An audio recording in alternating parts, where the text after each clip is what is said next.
Oh, in this short video, I wanted to walk through some of the new features and improvements that have gone into the 0.18.0 release of Chocolatey GUI. Let's go ahead and jump in. So I've got Chocolatey GUI 0.18.0 installed on this machine, and I just want to walk through the release notes and basically illustrate some of the new things that have come into play. So the first thing is a couple of breaking changes. So in this release, we have now defaulted to use the tile view for both local sources, so in this case, this PC, and also remote sources. So if you've got external setup for a Nexus repository or for an external repository elsewhere within your environment, then we are now defaulting to the tile view for both of those. So that's a breaking change because previously it would have been the list view. Now you still can configure those defaults in the settings, both at the individual user level, and the new functionality within 0.18.0 is to enable to set those configurations at machine level as well. So go through, there's information in our documentation now that illustrates how you can set those at the machine level and at the user level. So both of those things are in play. The other thing that I wanted to illustrate is that there is another breaking change, but this is really only for folks that are using the Chocolatey GUI license extension as well, is that there's a breaking change to the default for the non-admin access to settings setting. So previously, that allow admin access to settings would have been enabled by default, and that's now disabled. So again, if you're impacted by that, you may have to set that machine level configuration to put it back to the way you want it to be. A couple of features have been added, so let's maybe just start by putting some of these on. So there's a prevent preload feature, which I'll talk through quickly. There's a prevent automated outdated package check. There is the ability to turn on and off the dark mode, which was a big feature within Chocolatey GUI. Maybe we should start there. So within Chocolatey GUI, there now is a dark mode that you can enable. So you can enable the dark mode both as a default for your application, and also you can toggle it on and off as you require it going through the application as well.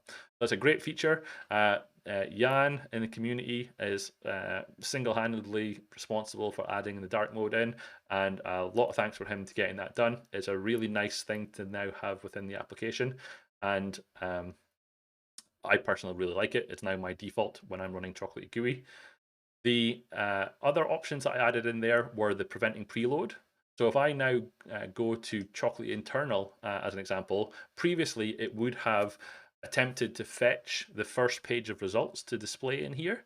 But we heard feedback from folks that that's not necessarily what they want to be able to do. They wanted to instead just come into here and immediately search for a package rather than have to wait for that first page of results to be returned to then be able to search for something. So the prevent preload is now about that. The second option that I enabled was the prevent the outdated packages check.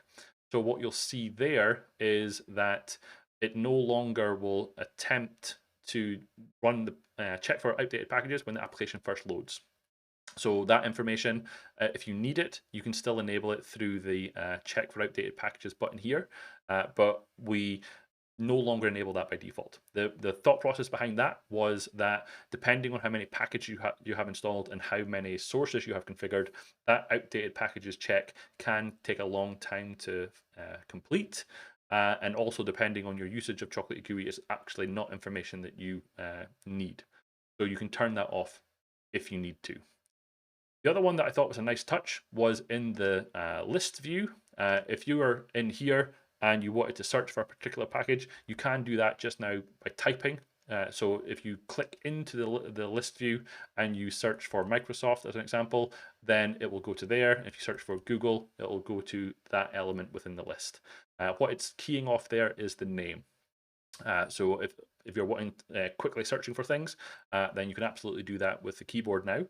The other keyboard binding is if I hold down Control and then press 3, then it's going to take me to the Chocolatey license feed. Control 2 will take me to Chocolatey Internal. Control 1 will take me to this PC. So I can navigate quite quickly between the sources, again, just using my keyboard configuration. What else was added was their provide ability to control which UI operations are allowed to be executed. What that's about was really a Chocolatey GUI licensed feature, but it did need work within Chocolatey GUI itself. So what that means is that if you're looking at a particular package, then the operations that are allowed here are typically pin, uninstall, reinstall, upgrade, etc. So in the open source version of Chocolatey, all of those operations are allowed. But if you're using some of the Chocolatey license features, such as background agent, then some of those operations are not allowed. And the combination of this new version of Chocolatey GUI and the Chocolatey GUI license extension will now enforce that only the operations that are allowed will be clickable, basically. We disable the buttons if they're not allowed in the current configuration. Provide ability to set configuration at the machine level. I kind of spoke about that already. So what that means is that if you want to set the dark mode to be enabled for everyone on the machine, then you can do that using the Chocolatey GUI CLI command. So there's documentation on that, so I'd encourage you to look at the docs on that to see how that would work. In terms of improvements, I mentioned the keyboard bindings. So that was the ability to go Control 1, Control 2, Control 3 to navigate through the sources. We updated the user interface a little bit to improve the readability of these settings. Previously, this text would have gone off the screen and you would have had to scroll to find it. We have now wrapped that so that it's contained, you can always just read it. We improved, and when I say we on some of these things, Jan completely did most of the work, but there were some improvements about how SVGs and both .svg and .ico files were handled for the tile view, so improved the rendering of both of those types of images. We also had updating of wording of the context menus. So in here, to make it clear about what these operations actually are, again, we had some feedback that it wasn't entirely clear what these operations did. So we took some time to both update the text, but also make it clearer about separation of certain operations. So these operations are kind of non-destructive operations, whereas the ones below the context menu line there are operations that can have an effect on your current system. So you have to take care with those, and that's why we separated them out.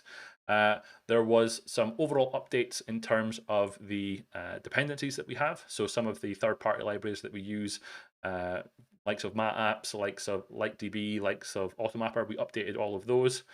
And also there were some updates to the localization files again. So if you're using Chocolatey GUI in a different language, or more specifically, if your operating system is configured to use a different language, then Chocolatey GUI will respect that if it has that language localization available. So at a very high level, those were the new things that have gone into Chocolatey GUI 0.18.0. I'm very pleased with some of these new features, mainly the dark mode. I love it. So if you have any feedback about the look and the feel and the functionality, then definitely reach out to us and provide that feedback. We've got some exciting stuff coming down the pipe in terms of new functionality that's going into Chocolatey GUI for the next release. So keep an eye out for those. But for now, I think that's it. But again, feel free to reach out if you have any comments or feedbacks or questions. Thank you very much.